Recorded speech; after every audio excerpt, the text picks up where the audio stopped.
Morning everyone, welcome back to आपकी class coaching centre. तो आपकी क्लास कोचिंग सेंटर में जो आज से जो स्टार्ट होगा आपका इकोनॉमिक्स के चैप्टर 1 से लेकर के हम देखेंगे संपूर्ण चैप्टर। तो सबसे पहले हम जानेंगे कि चैप्टर 1 से स्टार्ट कर रहे हैं इकोनॉमिक्स का। तो सबसे पहले हमें इकोनॉमिक्स में कितने बुक पढ़ने होंगे या आपके जल्द ही सिलेबस कंप्लीट कर दिए जाएंगे। जिनके सिलेबस कंप्लीट नहीं हुए हैं उनके सिलेबस इन्हें जल्द ही कंप्लीट कर दिए जाएंगे। साथ साथ क्या कर दिए जाएंगे, इसके PYQ जो क्वेश्चन है पिछले ईयर्स में कितने क्वेश्चन पूछे गए थे इस इकोनॉमिक्स के पूरे चैप्टर से, उसके बारे में। सबसे पहले हम जानते हैं कि इकोनॉमिक्स अर्थशास्त्र। तो अर्थशास्त्र का अर्थ क्या होता है? सबसे पहले हम जानेंगे कि अर्थशास्त्र अर्थशास्त्र का क्या होता है। अर्थ का मतलब क्या होता है? धन। और शास्त्र का मतलब क्या होता है? ग्रंथ। क्या होता है? ग्रंथ। तो क्या होता है? धन का ग्रंथ। धन का ग्रंथ जिसे हम क्या कहते हैं? शॉर्ट में अर्थशास्त्र कहते हैं। तो अर्थशास्त्र हमें कितने पढ़ने होंगे? अर्थशास्त्र जो आपका कक्षा 12th में जो बुक है वो हमारा 2 भागों में बढ़ जाएगा। एक है समष्टि और एक है हमारा व्यष्टि।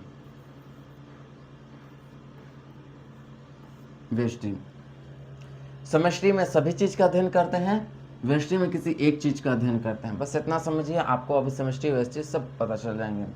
समष्टि अर्थशास्त्र सबसे बेसिक है, बहुत ही इंपॉर्टेंट है। इससे सबसे ज्यादा क्वेश्चन पूछे जाते हैं। समष्टि अर्थशास्त्र से ही सबसे अधिक क्वेश्चन पूछे जाते हैं, जबकि व्यष्टि अर्थशास्त्र से उतना क्वेश्चन नहीं पूछे जाते हैं। इसलिए हमारा जो सबसे ज्यादा फोकस होगा वो समष्टि अर्थशास्त्र में होगा। ठीक है,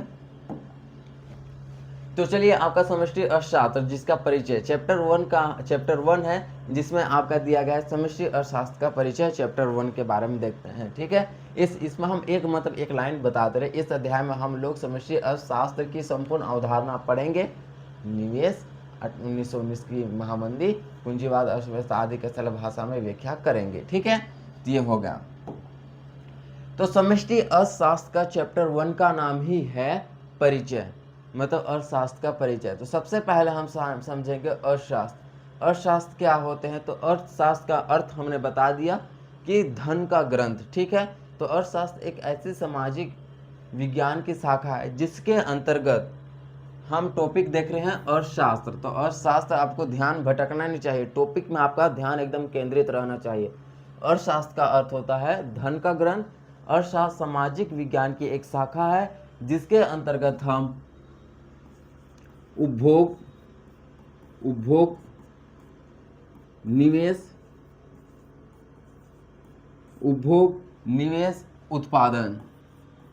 उत्पादन आदि का अध्ययन करेंगे। उत्पादन आदि का अध्ययन करते हैं। क्या है ये? जो तरीके से किया जाता है, एक क्रमबद्ध तरीके से इसका अध्ययन किया जाता है, इसे ही हम क्या कहते हैं? अर्थशास्त्र कहते हैं। ठीक है, आपको उतना नहीं है, बस इसे समझने के लिए। नेक्स्ट हम देखेंगे अर्थशास्त्र का उद्देश्य।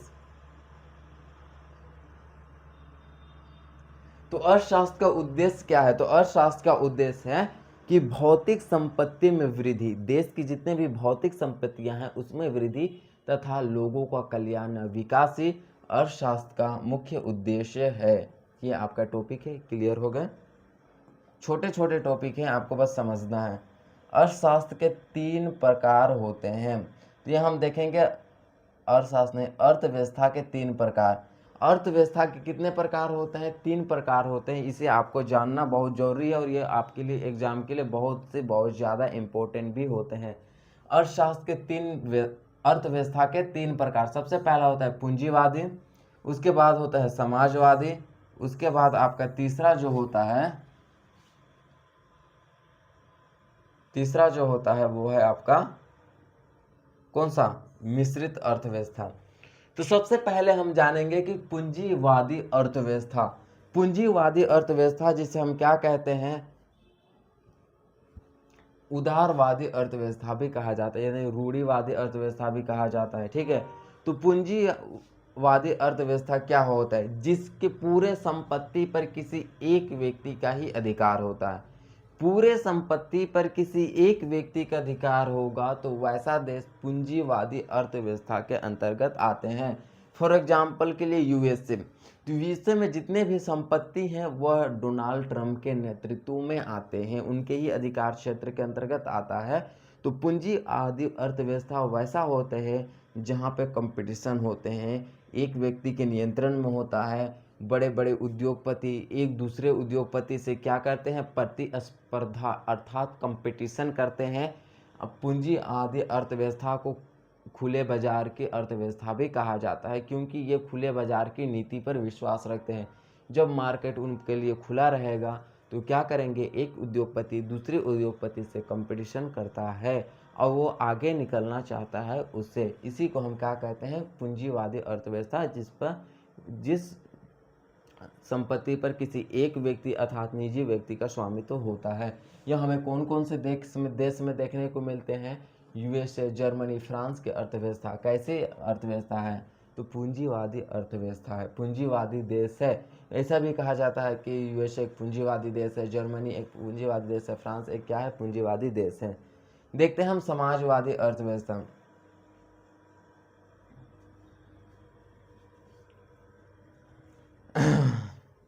समाजवादी अर्थव्यवस्था, इसमें क्या होते हैं, समाजवादी अर्थव्यवस्था जितने भी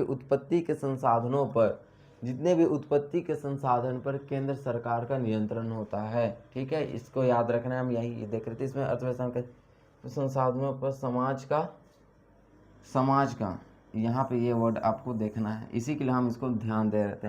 तो पूरे उत्पत्ति के संसाधनों पर क्या होता है, समाज का नियंत्रण होता है कि हाँ वो समाज के लिए होते हैं, सार्वजनिक होते हैं। जो कि सार्वजनिक हो गया वो क्या हो जाएगा, समाजवादी अर्थव्यवस्था, यानी कि वो सबके उपयोगी के लिए हो गए। जैसे कि सड़क क्या है, एक सड़क क्या है, तो सार्वजनिक है, सभी के लिए है।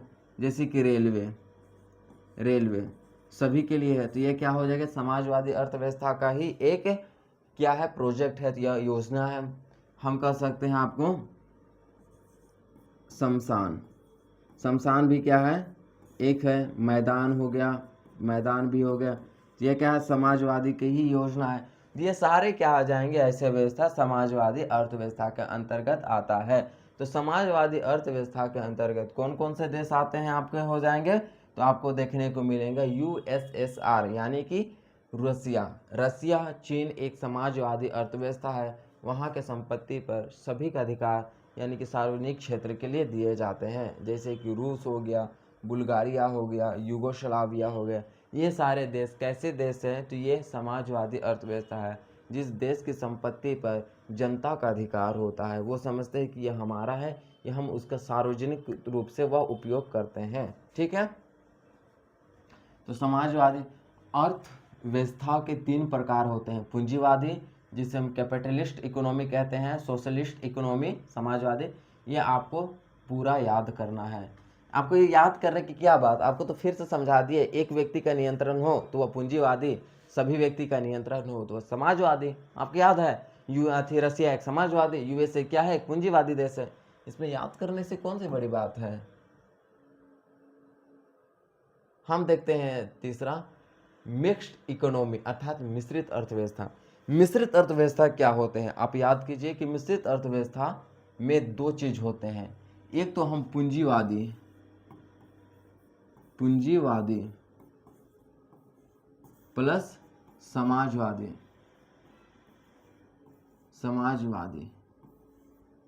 ये दोनों की व्यवस्था को मिला देते हैं, दोनों की व्यवस्था को मिला देते हैं, तो ये हो जाते हैं हमारा मिश्रित अर्थव्यवस्था। क्या हो जाते हैं, मिश्रित अर्थव्यवस्था। आगे लिख देंगे अर्थव्यवस्था, यही हमारे क्या हो जाते हैं, मिश्रित अर्थव्यवस्था हो जाते हैं।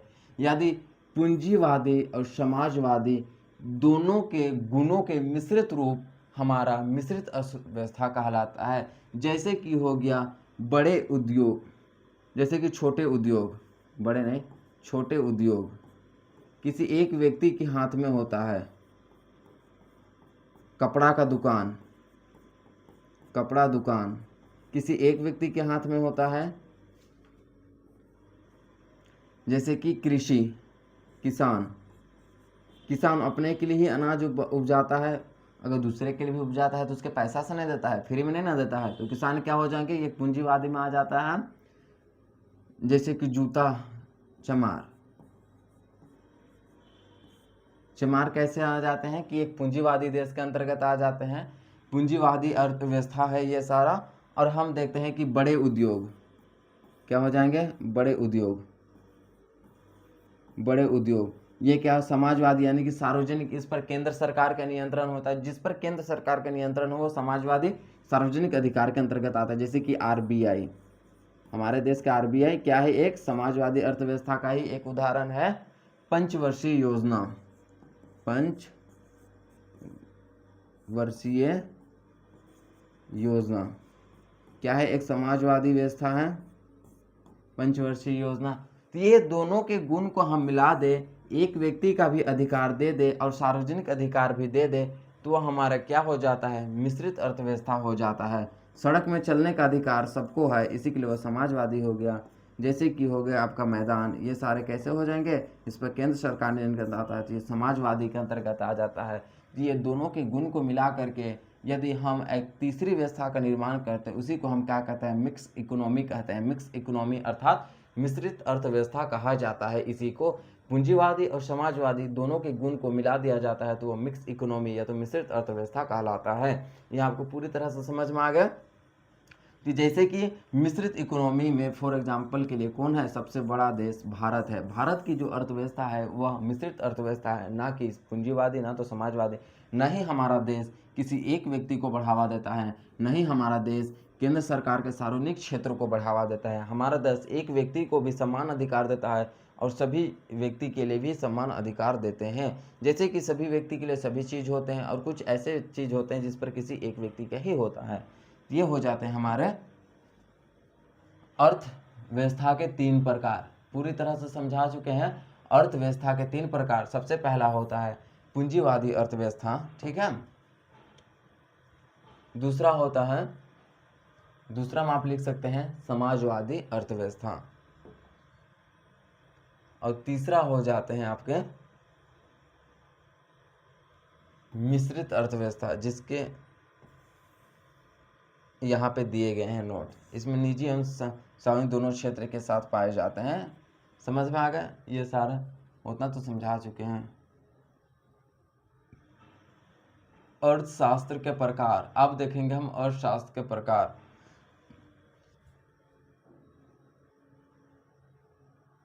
लिख सकते हैं, एक हो जाएगा यहाँ पे आपका व्यष्टि अर्थशास्त्र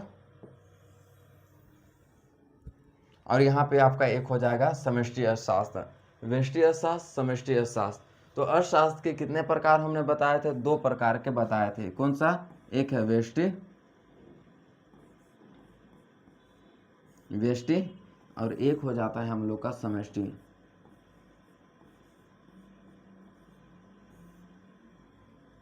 एक हो जाता है क्या, व्यष्टि और एक हो जाता है समष्टि। तो व्यष्टि क्या होते हैं, समष्टि क्या होते हैं। आपके पास कितनी कंपनियां हैं, 100 कंपनी हैं।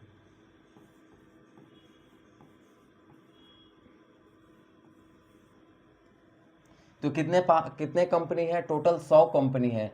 100 कंपनी में से किसी एक कंपनी का अध्ययन किया जाए, किसी एक कंपनी का अध्ययन करते हैं तो वो हमारा क्या हो जाते हैं, व्यष्टि अर्थशास्त्र के अंतर्गत आ जाता है। लेकिन हम सवों कंपनी का अध्ययन करेंगे तो हमारा समष्टि अर्थशास्त्र का अध्ययन में आ जाता है। व्यष्टि अर्थशास्त्र किसी एक चीज़ का अध्ययन के लिए जाना जाता है और समष्टि अर्थशास्त्र संपूर्ण चीज़ के अध्ययन के लिए जाना जाता है। एक कंपनी का अध्ययन व्यष्टि अर्थशास्त्र, 100 कंपनी का अध्ययन समष्टि अर्थशास्त्र, एक उपभोक्ता का अध्ययन व्यष्टि अर्थशास्त्र, सभी उपभोक्ता का अध्ययन समष्टि अर्थशास्त्र, नेशनल आय यानी कि एनआई, नेशनल आय, नेशनल इनकम या तो राष्ट्रीय आय समष्टि अर्थशास्त्र, एक उत्पादन व्यष्टि अर्थशास्त्र, एक उपभोक्ता व्यष्टि अर्थशास्त्र। ये सारे हो जाते हैं। और टोटल उत्पादन, टोटल उपभोक्ता का अध्ययन समष्टि अर्थशास्त्र। तो हम कह सकते हैं एकलौता है व्यष्टि, दो लौता है समष्टि। दो चीज़ों का अध्ययन करता है, पति पत्नी समष्टि और एकलौता है, सिंगल है, आई एम सिंगल कहता है व्यष्टि, आई एम डबल कहता है समष्टि। ठीक है, यही दोनों के में अंतर है। मान के चलिए एक उपभोक्ता एक उपभोक्ता उत्पादन निवेश कंपनी फार्म। एक उपभोक्ता उत्पादन निवेश कंपनी फार्म का अध्ययन करते हैं तो वह हमारा व्यष्टि अर्थशास्त्र में चल जाता है। जबकि हम लोग का समष्टि अर्थशास्त्र के अंतर्गत कुल उत्पादन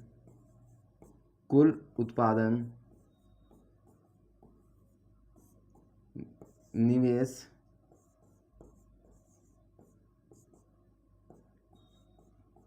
फार्म, सभी फार्म का अध्ययन करना है। ठीक है, कंपनी में भी सभी कंपनी का अध्ययन करना है। एनआई का मतलब नेशनल इनकम। ये सारे हमारे जैसे कि जीडीपी भी क्या है, एक समष्टि अर्थशास्त्र का ही पार्ट है, तो समष्टि अर्थशास्त्र कहते हैं। तो व्यष्टि शास्त्र को कीमत सिद्धांत के नाम से भी जाना जाता है। इसे क्या कहते हैं, कीमत सिद्धांत के नाम से भी जानते हैं। इसे कीमत सिद्धांत कहते हैं, इसे कीमत सिद्धांत के नाम से भी जाना जाता है। व्यष्टि अर्थशास्त्र पूर्ण रोजगार की मान्यता पर आधारित है और व्यष्टि अर्थशास्त्र पूर्ण रोजगार की मान्यता पर आधारित है।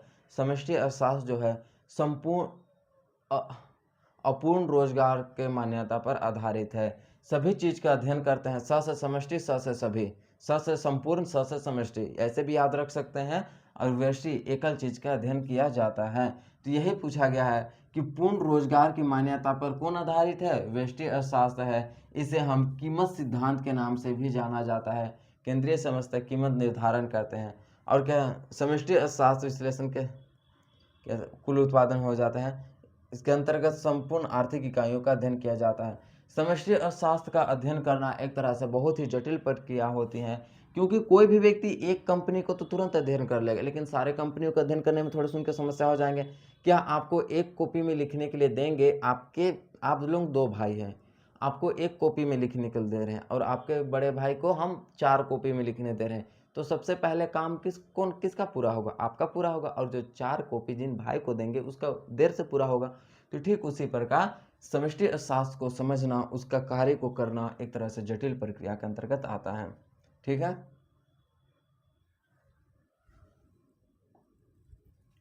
तो यह हो जाते हैं व्यष्टि अर्थशास्त्र। अब समष्टि अर्थशास्त्र का हम बता चुके हैं कि एक जटिल प्रक्रिया है। यह शास्त्र का ये सारे कुछ बता दिए, व्यष्टि और समष्टि टोटल।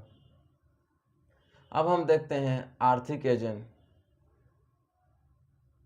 तो आर्थिक एजेंट कुछ नहीं है। आर्थिक निर्णय लेने वाले व्यक्ति या संस्था को ही आर्थिक एजेंट कहा जाता है। पैसा का निर्णय कौन लेता है, जिसका पैसा होता है वही निर्णय लेता है। जैसे कि आप एक आर्थिक एजेंट होगे, आपके पास 2 लाख है, आपको फैक्ट्री में लगाना है या आपको दुकान खोलना है, आप उसको खुद निर्णय लेंगे। तो आप क्या कहला जाएंगे, एक आर्थिक एजेंट कहला जाएंगे। आप क्या कहला जाएंगे, एक आर्थिक एजेंट कहला जाएंगे। जैसे कि आरबीआई एक संस्था ही मान के चलिए, तो आरबीआई क्या है, एक आर्थिक एजेंट है। तो जो आर्थिक निर्णय या तो डिसीजन लेता है, जो क्या होता है मनी का डिसीजन लेता है, वही व्यक्ति क्या कहलाता है, आर्थिक एजेंट। तो इतना समझ में आ गया जो कि लिखा हुआ है, यह है आर्थिक एजेंट। समष्टि अर्थशास्त्र की विशेषता। तो समष्टि अर्थशास्त्र की विशेषता मुख्यतः 2 विशेषता के बारे में जानेंगे। समष्टि उपकरण, ये पहली विशेषता है जिसे हम जानेंगे। तो समष्टि उपकरण क्या कहते हैं, क्या समष्टि अर्थशास्त्र के क्या एक उद्देश्य होते हैं, क्या एक पर्पस होते हैं, नहीं, अर्थशास्त्र के बहुत सारे उद्देश्य होते हैं। अर्थशास्त्र के सभी उद्देश्यों की पूर्ति करने के लिए हम जिन संसाधनों का प्रयोग करते हैं उन्हीं को हम क्या कहते हैं, समष्टि उपकरण कहते हैं। समष्टि उपकरण के अंतर्गत कौन कौन से आ सकते हैं, समष्टि उपकरण के अंतर्गत हम क्या क्या ला सकते हैं, जैसे कि हो गया आय नीति, मौद्रिक नीति एक बैंकों के नियम कानून होते हैं। ठीक है, बैंक के लिए जितने भी नियम कानून बनाए जाते हैं वो उसे ही मौद्रिक नीति कहते हैं। जीडीपी,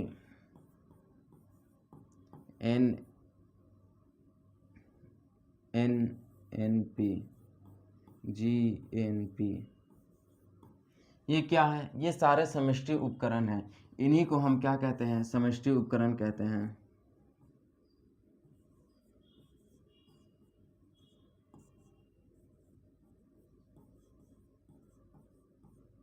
इसी को हम समष्टि उपकरण कहते हैं। क्या इन सभी के बिना अध्ययन से हम अर्थव्यवस्था के उद्देश्यों की पूर्ति कर सकते? नहीं। जब इन सब का हम अध्ययन करेंगे, आय नीति का अध्ययन करेंगे, मौद्रिक नीति का अध्ययन करेंगे, जीडीपी, एएनपी, एनएनपी, जीएनपी, ये सारा चीज़ का अध्ययन करेंगे, तब हम किसी भी देश के अर्थशास्त्र के उद्देश्यों की पूर्ति कर सकते हैं। तो इसी को हम क्या कहते हैं? समष्टि उपकरण कहते हैं। ये सारे जो हमारा तत्व हैं, यही हमारा तत्व जो है समष्टि उपकरण है। तो अर्थशास्त्र के उद्देश्यों को पूर्ति करने के लिए जिन संसाधनों का प्रयोग किया जाता है उसे या अध्ययन किया जाता है उसे ही हम क्या कहते हैं? समष्टि उपकरण कहते हैं। ये पहली विशेषता है आपका समष्टि अर्थशास्त्र की। दूसरी विशेषता है, दो ही विशेषता, संपूर्ण अर्थव्यवस्था से संबंधित।